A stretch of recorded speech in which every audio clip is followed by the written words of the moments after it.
Hello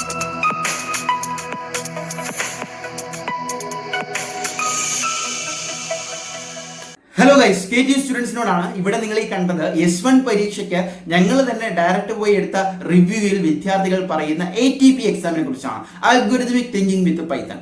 ഇതേ രീതിയിൽ ഈ വർഷം നിങ്ങൾക്ക് പണി തരാനുള്ള ഒരുപാട് സബ്ജക്ട്സ് ഉണ്ട്. അതിൽ തന്നെ C പ്രോഗ്രാമിംഗ് ഉണ്ട്, മെക്കാനിക്സുകാർക്കാണെങ്കിൽ അതായത് സിവിലുകാർക്കാണെങ്കിൽ ഗ്രാഫിക്സ് ഉണ്ട്, അതുപോലെ മാത്സ് ഉൾപ്പെടെയുള്ള സബ്ജക്ട്സ്. ഇനി എന്തിനാണ് ഗൈസ് വെയിറ്റ് ചെയ്യുന്നത്? S2 നിങ്ങൾ പഠിക്കുന്നതെങ്കിൽ നിങ്ങളുടെ കംപ്ലീറ്റ് സബ്ജക്ട് നോട്ട്സ്, അതായത് ഞാൻ ഈ പറയുമ്പോൾ ഗ്രൂപ്പ് D ഒഴിച്ച് ബാക്കി എല്ലാ ഗ്രൂപ്പുകളുടെയും ഗ്രൂപ്പ് A, B, Cയുടെ കംപ്ലീറ്റ് സബ്ജക്റ്റിന്റെയും മൊഡ്യൂൾ വൈസ് നോട്ട്സും ക്വസ്റ്റ്യൻസും അത് കഴിഞ്ഞിട്ട് നിങ്ങൾക്ക് ആവശ്യമുണ്ടെങ്കിൽ അഡീഷണൽ മെറ്റീരിയൽസും ഉൾപ്പെടെ പ്രൊവൈഡ് ചെയ്യുകയാണ് ഞങ്ങൾ. അതായത് ഈ നോട്ടുകളെല്ലാം ഒരു ഡ്രൈവ് ലിങ്കിൽ അപ്ലോഡ് ചെയ്തിട്ടുണ്ട്, മൊഡ്യൂൾ വൈസ് കൊടുത്തിട്ടുണ്ട്. ഇതിൽ നിങ്ങൾക്ക് ഫ്രീ ഡെമോ നോട്ട്സ് ഉൾപ്പെടെ തരാം. ഡെമോ നോട്ട്സ് നോക്കി യൂസ്ഫുൾ ആകുമെന്ന് തോന്നുകയാണെങ്കിൽ മാത്രം കംപ്ലീറ്റ് നോട്ട്സിലേക്ക് കടന്നാൽ മതി. ആ രീതിയിലാണ്. കാരണം ഇപ്പോൾ S2 എക്സാം അടുക്കാൻ പോവാണ്. പലർക്കും സീരീസ് എക്സാം അവസാന ഘട്ടത്തിലേക്കായി. ചില കോളേജുകളിൽ മാത്രം ഈ ആഴ്ചയോടുകൂടി സീരീസ് എക്സാം തീരുകയാണ്. സീരീസ് എക്സാം വെച്ചിട്ട് നിങ്ങൾ നന്നായിട്ട് എളുപ്പമുണ്ടായിരുന്നു എന്ന് പറഞ്ഞ് അനലൈസ് ചെയ്ത് പബ്ലിക് എക്സാമിലേക്ക്, അതായത് സെമസ്റ്റർ എക്സാമുകളിലേക്ക് പോകരുത്. S2 എന്ന് പറയുന്നത് കുറച്ചുകൂടി ഡിഫിക്കൽട്ട് ആയിട്ട്, ഇപ്പോൾ തന്നെ S1 റിസൾട്ട് വന്നപ്പോൾ നമ്മുടെ പോൾ റിസൾട്ടുകൾ അനുസരിച്ച് തന്നെ പലർക്കും മാർക്ക് കുറവുണ്ട്. ഇപ്പോൾ റീവാലുവേഷന് വേണ്ടി ട്രൈ ചെയ്തുകൊണ്ടിരിക്കുകയാണ്.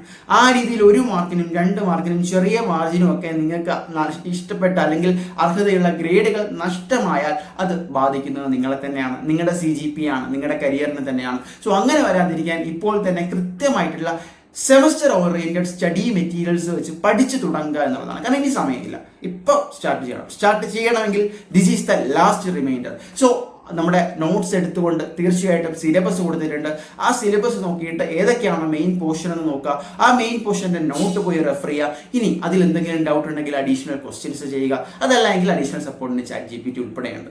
അതുകൊണ്ട് തന്നെ സ്റ്റഡി മെറ്റീരിയൽസ് ഇല്ല, കറക്റ്റ് ഡയറക്ഷൻ ഇല്ല, ഡൗട്ട് ക്ലിയറൻസ് ഇല്ല എന്നൊന്നും പറഞ്ഞ് ഇനി വിഷമിക്കേണ്ട. കൃത്യമായിട്ട് കംപ്ലീറ്റ് സ്റ്റഡി പാക്ക് നിങ്ങളുടെ മുന്നിലേക്കുണ്ട്. ഇൻ കേസ് ആവശ്യമാണെങ്കിൽ additional study pack means additional materials. ഇപ്പോൾ മാത്സിനൊക്കെ ആണെങ്കിൽ hand written notes, physics chemistry കുറച്ചുകൂടി ഷോർട്ട് ആയിട്ടുള്ള റിവൈസ്ഡ് ആയിട്ടുള്ള PDF നോട്ട്സ്, മറ്റ് സബ്ജക്ട്സിന് ഇപ്പോൾ C പ്രോഗ്രാമിനൊക്കെ ആണെങ്കിൽ അഡീഷണൽ അഡ്വാൻസ്ഡ് മാസ്റ്റർ നോട്ട്സ് ഉൾപ്പെടെ പ്രൊവൈഡ് ചെയ്യുന്ന കംപ്ലീറ്റ് നോട്ട്സ് ആണ്. സോ ഗൈസ്, ഇനി എന്തിനാണ് പഠിക്കുന്നത്? തീർച്ചയായിട്ടും നമ്മൾ ഈ കാണിച്ചിരിക്കുന്ന നമ്പറിൽ നിങ്ങളുടെ നെയിമും ബ്രാഞ്ചും വാട്സാപ്പ് ചെയ്താൽ മതി.